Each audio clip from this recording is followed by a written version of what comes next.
Welcome, everybody.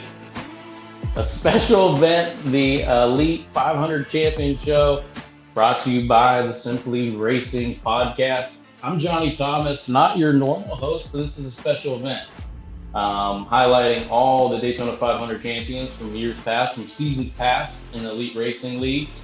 Manning the keys behind us, we like to call him the bus boy or the bartender, Gerald Campbell. You won't be hearing him. He's the voice of Thursday's podcast, but alongside of me, we have three other Daytona 500 champions. The 2019, the first ever Daytona 500 champion, Chad Frankenfield. He'll be talking about his first ever win in the 500, his only 500 win, but more importantly, the first one that Elite hosted back in 2019. Matthew Weeks, the 2021 A season Daytona 500 champion, and Garrison Hogan, the 2023 A season, Garrison? Yes, sir. Got it. And then myself, Johnny Thomas, won the 2021 B season right after Matthew. And we're going to talk about all of our 500 champions, but also the guys who can't be here. We'll talk about their 500 wins as well. Those belong to Andrew Rucker, Kendall Noah Player, who else won it? Nick Massey. Tyler Fody won it twice. He's our only two-time winner. And that is, I think, it. So we'll get started going down the list. We're also going to talk about tomorrow's big race, the 500. It's the 10th running. Chad is going to speak more about that, getting us ready for what is, I think, the longest running major event. I don't know if Indy is the same. Pulling even now with Frankenfield through 3 and 4. Those two teammates up there on the high side. In KR, we have seen a lot of close racing, door banging here at the end of this thing. White flag is in the air. Next flag will end this thing. Lap down car down there on the inside. Frankenfield still leading the race, coming through 1 and 2. Side by side for second place between Rexing and Tooker. Will the run come? What will the 32 do as he is just behind Reisner? Will those two drivers stick with the inside lane or the outside inside lane for now? Going into turn 3. Ooh, contact made. The 19's going to go around. He's going to collect the 10, and that is going to leave the 15 of Chad Frankenfield with clean air, and Chad Frankenfield going to come away with the race win here for 100s. They're in the history books, but there's no evidence of them, right? There's no video proof that they even existed. I'm working on it. We got pictures. We got pictures, but happen. The second Elite Daytona 500 was won by Andrew Rucker. Rucker's not here. I'll read a couple stats for you guys. It ended in 3 hours. We had 16 leaders, 45 lead changes, not as much as 2019. 7 cautions. Now, I will say, in Chad's win, there was only 25 drivers. Not a lot. Not 43. Does Chad's win still count? Yes. With 25 guys. No. Absolutely. It still counts, man. It's still the 500. Still part of Elite, you know. I'd like to add that I led like 90 laps in that race too, by the way. It wasn't as stacked as it is now, though. No, it's a completely different ballgame now. But I remember in Rutgers' race, we were teammates, and we were awful teammates, as you can imagine. And the only way, but the plate racing, me and him, especially with that package, because nothing against Rucker, but he struggles with the next gen package on the plate tracks. But with those cars, he was very good, and me and him would lock up. And I think even in that race, we were up front the whole race, and I think I finished second because it was just me and him up front, and we could, like I said before, you didn't need fourth. Yeah, you didn't need a full line of cars. Then you could get 2 cars hooked up and take off. And as much as we give him crap about that race, and that was under caution, I mean, he was up front for a good portion of that race. So I'll give him that one. Will you guys work together tomorrow? No. No, absolutely Okay. not. Yeah, because I'd like to finish the race. So, nothing against Rucker. Well, yeah, it is against Rucker. I'd like to finish the race, so probably not. But we'll see. Who knows? I'm I looking don't to get see much if. help, so maybe Yeah, I I'm might looking to just see. settle for. I don't think Fody was in it. I couldn't tell you a single thing about that race. I do not remember it. Finished 25th, led 11 laps, 2 laps down. I couldn't tell you anything about it. Weeks, how did you do? You finished about the same as I did, 31st, 22 laps down.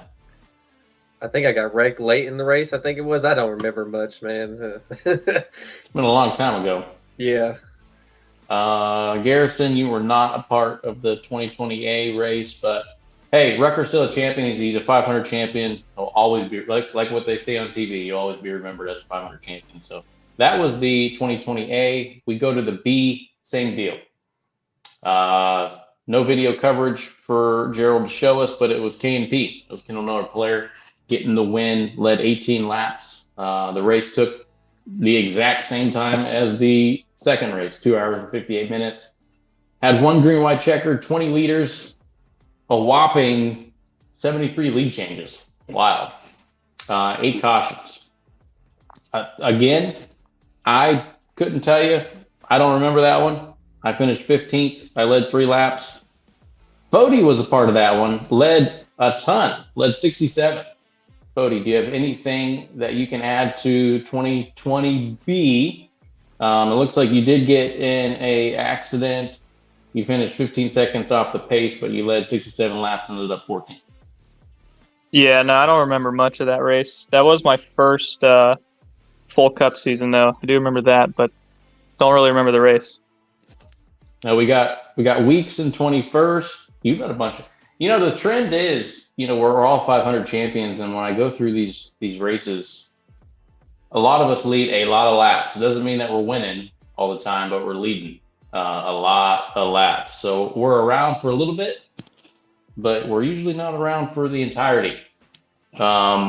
Weeks, you ended up, where are you? 21st.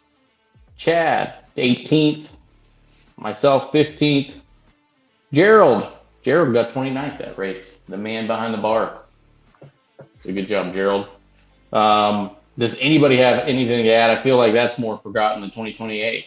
I do not remember. I don't remember a single thing from that 500. I don't either. I don't know if We he had knows what he did yesterday. We had a ton of lead changes. Well, Weeks is going to remember this one. 2021A. We have a video. Let's show it before we can talk about it. It's one of the more exciting 500s we've had. We're going to see the white flag. This is going to be it, the final lap. Hey, hold on. That's my 500. Speedway and Matthew. Contact between Burrell and Johnny Thomas, but that bottom lane gets underway ahead. But look out, here we go. It's going to be Josh Clark giving a big push to that 09 car of Johnny Thomas on the outside. Clark and Thomas both trying to find, their first win in this series. Colin Fern, new to the series, hasn't really won any races here yet. Matthew Weeks, though, out in front now in the 11 car. Still a nose ahead for Matthew Weeks there. Half a car length, and he's getting a nice big push from teammate Ethan Burrell. Right now, it's just about staying in line with what we can do. When are we going to see that third lane pop up here? And it might be from Josh Clark here, potentially jumping away and taking away any kind of advantage for that 09 car. With 1 lap to go, it will be between Matthew Weeks and Johnny Thomas. Who will lead? It's Matthew Weeks. 1 to go here at the Home Place Beer Company Daytona 500. Johnny Thomas doing all he can in that 09 car, pushed by Joshua Clark there, but Ethan Burrell has got to be the best friend to his teammate Matthew Weeks in that 11 car, trying to hang on. Less than 1.5 miles to go in the great American race. The most competitive Daytona 500 in history is going to end on this lap. Through the middle. Colin Fern taking it 3 wide. Here we go. There you see Josh Adams Josh Clark is out of it. He stops his support on that 09 car, and that gives the chance for the 11 to stretch out just a little bit. Now Matthew Weeks just has to block. He's leading off of turn 4. Can Colin Fern give enough of a push to Johnny Thomas? No, he cannot. It's Matthew Weeks wins the Daytona 500 from... Well, Matthew, it was that close for me. But what happened with that one, and how'd you get it done? A lot of help from Ethan. I know we had cautions late in that race, and he told me he's gonna stick with me until we come out of 4, which we know that's how we are. And I'm like, all right. And then that last restart, I knew it was you and Clark. And then going down the back, thinking in my mind, I'm like, Johnny's gonna get it, because I just knew with that package, the outside was always better on the exit of 4. And then once Fern made that move, it was like I knew it was over right there, because that just killed all the momentum. But in my mind, that's probably the best 500 we've ever had. The racing up front was insane. Like, me and you were up front the entire race. Battling 84 lead changes. Yeah, it was insane. I look back at that one on just what I could have done differently, and I think Fern wanted to finish 4th instead of 5th. That was the only reason why he jumped out there. I still, to this day, every time Chad posts those videos, every time the 500 rolls around, I'm like, why did you do that? And at first, I was so mad at Josh, because I thought he was not helping me because of you guys being teammates. And I know at the time that didn't end up being the case. But that was a fun one. That was a good one, and if anybody could have won, I'm happy that. I mean, if I couldn't have won, I'm happy that you won it. Everybody had a decent race. We all led quite a bit of laps. Going through the order here, Chad, you led 4 laps, finished 27th. Anything you remember about that? No, not a thing.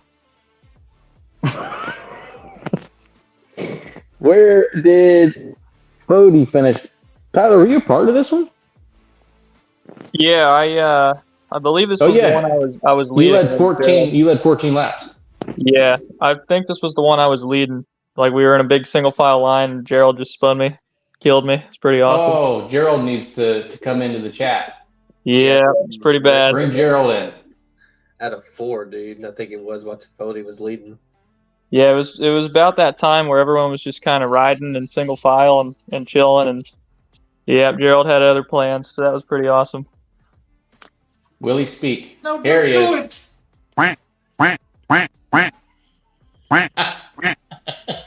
Oh, you see this guy? See this guy? Number 1 bullshit guy. He do the...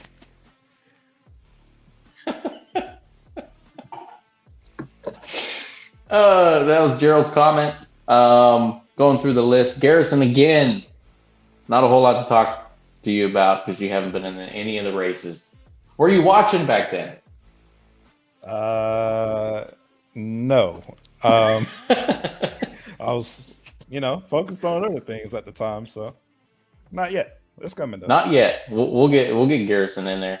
The 2021A ends with Matthew Weeks winning the Daytona 500, and then we will roll into 2021B right now.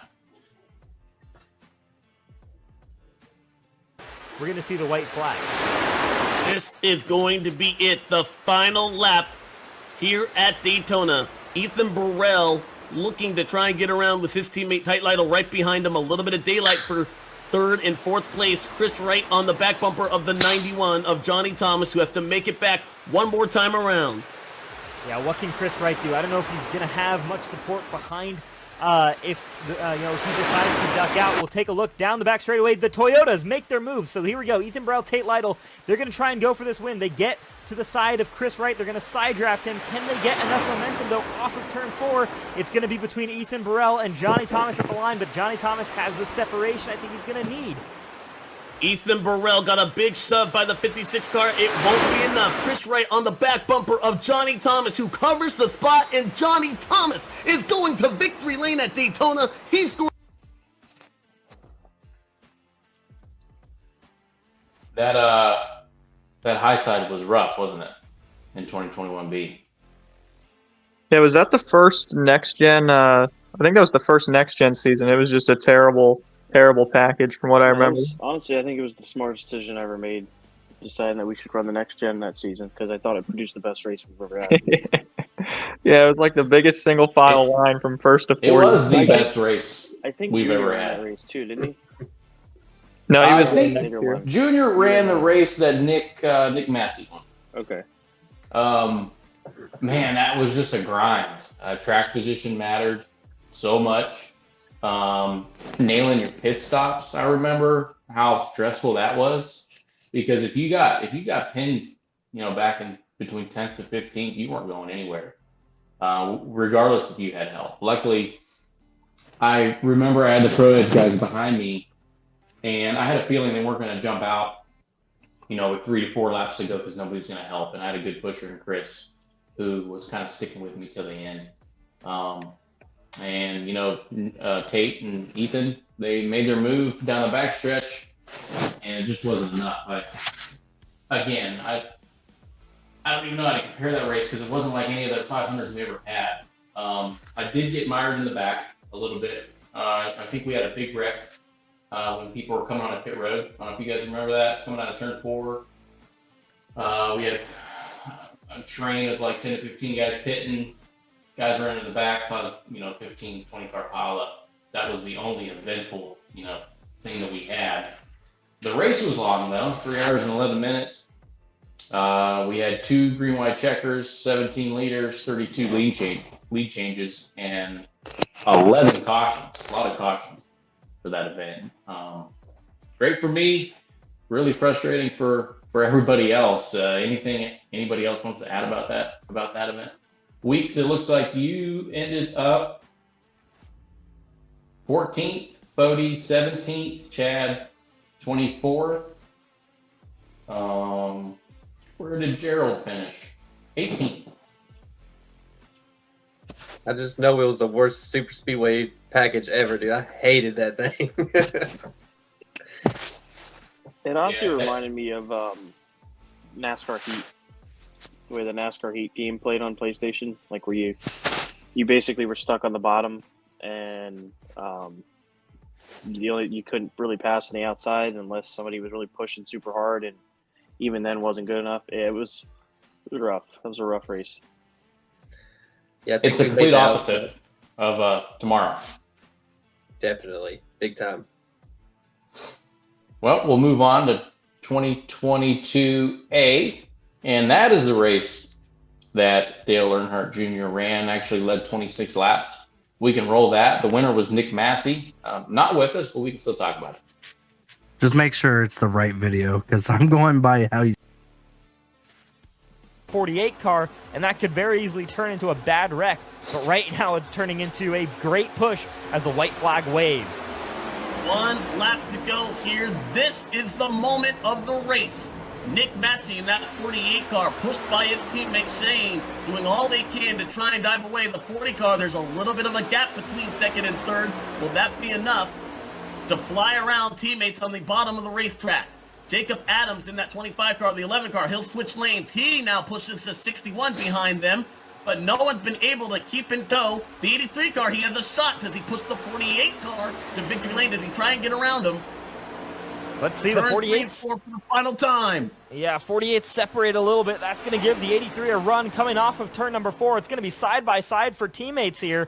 This is going to be really interesting here. Therian stays in line. No, he doesn't. He goes up to the top. No, he stays in line. It is Nick Massey. Was that the same package? Or was it different? I don't remember. It was updated a little bit. A little bit? That was the first season where the top came in, and the top could actually be dominant. Yeah, Nick Massey's not here, but we'll give him, major props to winning that. He led 9 laps, not a lot. We had, again, Chad, you're probably keeping track of this, but typically our 500s last 3 hours. That's on average. Yeah, they end up being about the same as real life just because we don't do the stages and our yellows are super fast. So, yeah, I do remember that race. I think that race, the outside was like super, super dominant. Based off what I remember, I just remember Junior just ripping the top with guys up front there, and it worked really well. Yeah, but that was definitely a lot better than the year before for sure. Yeah, Fody, you came close. You didn't have help on that last lap, but you almost got second with Shane. Anything you could have done? Anything you remember that you could have done differently? I know that wreck kind of broke up a lot of that pack. No, I just remember thinking, like, surely this guy will try to win the race here coming out of 4 and pass him, but they just stayed hooked up. I mean, props to them. But that's what I needed. I remember that being a big factor. And I think the guys behind me got checked up or something, so I was just kind of on my own. But prior to that race was pretty cool because I was Junior's, like, first 500 with us. And, yeah, I just remember me and him because we had him in the Discord. And Jeff Green, too. The three of us were just kind of doing the whole top line thing, and it was pretty cool to see that finally be a thing on iRacing. Now that you guys brought that up, I do remember that. You guys were cooking around there until I think a wreck broke you guys all up. Yeah, it was Rucker. Rucker decided he didn't want Junior in the race anymore. I remember that. Took him out. Not good. Not good. Earnhardt ended up finishing 17th. Not a bad day for him. Weeks, you got top 5. Yeah, somehow I was down power at the end, so I don't know how I finished 5th. It looks like me and Chad had DNFs that event. I led 5 laps. Chad, I think you led 3. Yeah, I don't remember when I wrecked out. I do remember. You're 120 laps down. Yeah, I just remember when I was in the race, I felt pretty good, and then everything went really bad. Well, that's 2022A, and again, we're going to a commercial break, according to our bartender, Gerald. So stay tuned for 2022B. Righteous Felon Craft Jerky is the official jerky of Belly Up Sports. For over a decade, Righteous Felon Craft Jerky has led the American meat snack revolution by concocting delicious, adventurous, U.S.-sourced jerky recipes for uncompromising carnivores across the country. With 15 different flavors to choose from, Righteous Felon has all jerky lovers covered, and by using promo code BELLYUP, you will get 15% off your purchase at RighteousFelon.com. Do your taste buds a favor today and rip into a bag of Righteous Felon jerky. Hey guys, this is Hector from the Insert Name FC podcast here to tell you guys about Canada Dips. It is a great tasting, superior alternative to traditional dip using CBD in a way that is radical, enjoyable, and effective. It comes in 5 core flavors: wintergreen, mint, citrus, mango, and American spice. Canada Dip CBD is the new evolution in dip, allowing guys to enjoy great, long-lasting taste without the downsides. If you guys want to go ahead and try them out, use the code BELLYUP20 at CanadipCBD.com. Once again, BELLYUP20 at CanadipCBD.com, and you'll get yourself 20% off your purchase. Thank you again for Canadips for being a great partner of Belly Up Sports. Get that beef jerky. Righteous Felon.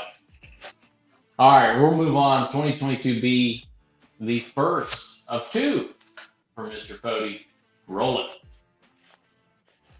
We will get the white flag, but that has spaced the leader out, not to his benefit, I don't believe, as he will have a huge distance between him and second place. We'll see if that's going to allow any of these to be able to make a move on him coming to the back straightaway. Yeah, here we go. David Tooker on the outside with an opportunity to make a move. How about this from Do Good Motorsports? You've got Dustin Dewar and Brent Jones both in contention there on the bottom line. Tooker is going to defend. Tyler Fody sends him around. They're going to keep going, trying to get back to the green flag. Tooker around on the back straightaway. Martinez continues to lead here. Dustin Dewar looking to the bottom. Tyler Fody looking to the top side. Martinez all alone. He's going to have to try and defend. Fody, no front bumper there, but he's on the outside. He's got the run. Martinez goes around. He takes out the 61 of Bronson Stafford with him. Fody all alone heading across the start-finish line. We've lost sight of him. Fody wins the Daytona 5. Well, that was wild. Did Fody get faster after he lost his front bumper? Yeah, he's a cheat.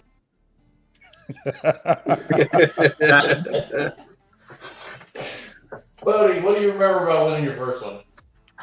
I remember hearing everyone saying this is probably the greatest 500 we've ever had. I heard that a lot. No, the clip, it cut a little bit after, but that whole restart was a whole wild sequence, because I believe Chad was like out of gas pretty much on that restart, like running out of gas as we took the green. So everyone was kind of shuffling around there. And then we came out of 4 coming to the line to take the white. And I remember I had a run or something, took her body, slammed me into the wall, which was pretty cool. So I like fell back, but it actually ended up working out because everyone kind of reformed, and I think Martinez got a little too far out. So that's when the run kind of regenerated itself down the back. And ironically enough, it was Tooker was the guy that I was coming up on, which I was totally cool to just slam him and try and get a run towards Martinez. Ended up spinning him out, lost the bumper, which I didn't know at the time. I lost it and basically thought it was over. And then out of nowhere, Bronson Stafford just kind of linked up with me. And I still to this day do not know how I had any speed in that thing with no front end, but got the run, got around Martinez. And honestly, if it wasn't for Martinez wrecking or whatever happened there out of 4, the bottom line probably was gonna get us, because we were pretty close. But after that wreck, I mean, I was the only one pretty much left there. But yeah, it was cool. It was a wild sequence, crazy race.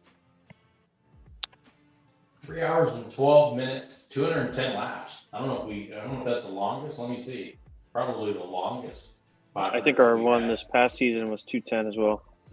Dang. We were all up in there. I think we can all add some type of input. I just remember being wild. I got shuffled back on that crazy restart that you were talking about, Bodie. And then with all the wrecks, ended up 7. Chad, what happened with you? Were you just trying to save gas? Trying to make it? I think it was something to do with the fuel. It was before the fuel was updated, and I was terrible at gauging it. So I was like, okay, I'll be all right. And we're coming. I think it was either coming to the green or coming to the 1 to go, and I was like, yeah, I'm not gonna make it. So then I had to pull off and get whatever I needed, which is kind of a bummer, because if I would have taken enough on the last stop, I would have been up front. So shoulda, coulda, woulda there. Garrison, this is your first one. Your winning percentage is actually really good. That wreck was crazy. I'm still waiting for Garrison to send me his portion of the winnings for helping him in that one. Hey, Garrison, what do you remember about that win? I was frustrated. Okay, so that I definitely remember the end was just frustrating for me, because I was up front early in the race and something went wrong with the strategy, and I ended up like midfield, and I think I got involved in another wreck, and we come to the last lap and I'm like 13th or something. Like, there's no way I'm going to win it, but I'm just going to see what happens. And we cross the start finish line, and there's this huge, like, massive wreck that I see starting. And I'm like, okay, I'm not going to lift, and I'm just going to see what happens. I'm going to drive through the smoke. And my instincts were right. I drove through the middle, and I come out on the other side, and I know I'm probably going to, be the single car on the outside. Everybody's going to train me. But I had the instinct to side draft, and there's Robert and John on the bottom, and everything from there was just holding on for dear fucking life, honestly. And I guess the other part of that was Brent just telling me he was with me. Like, he was just continuously like, I'm with you. And I mean, ultimately he was with me until he wasn't, right? So I had to go and block him in 3 and 4 because he was moving up the track. And, there comes another run from John in the background, and you still have Robert there. And I'm just kind of like, okay, if I made it out of 4 with a car length or 2 gap, I'm pretty good, because they're going to side draft each other. And that was it. The run from Cutlet was amazing. I didn't know you were 12th, 13th, 14th on back in that wreck. I remember going back and looking at the rest. Crazy. Was anybody near the lead when the wreck happened? I don't remember the last lap or so. I just remember me and Garrison were like 18th or 19th, I think. And I was like 3 laps down at one point, and I got them all back. So literally the entire race was just me getting my laps back, and it finally got there at the end. But at that point, I was like, I'm not going to ride around and finish 20th. So I just remember, I think this is what happened. I think Garrison went to the high side, and I just started pushing him like hell. Literally was like, okay, if we wreck, whatever, at this point, it's like, whatever, I'm not going to just ride around. And then I think something happened where somebody got into me, but Garrison slid through. And I think I still finished like 10th or 12th or something. But I just remember that because he won the race, and I was like, oh, man, I could have been like on his door or been on his bumper there at the end. But, yeah, I mean, that was a cool finish. Yeah, going through the list, we all had trouble. Weeks, you started 9th, finished 31st. Bodie finished 21st, started 44th. Heck of a field. I ended up in the 20s. And Gerald, where'd you come in? 38. Not good. Yeah, I didn't really care at that point. It was bad. Didn't care anymore. No, I don't care anymore. But that was a win for Garrison, 2023A. And the final one, the 9th running of the Daytona 500, went back to Mr. Two-Time. We can roll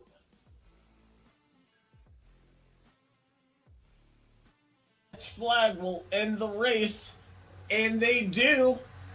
Tyler Foley, 1 lap away from victory.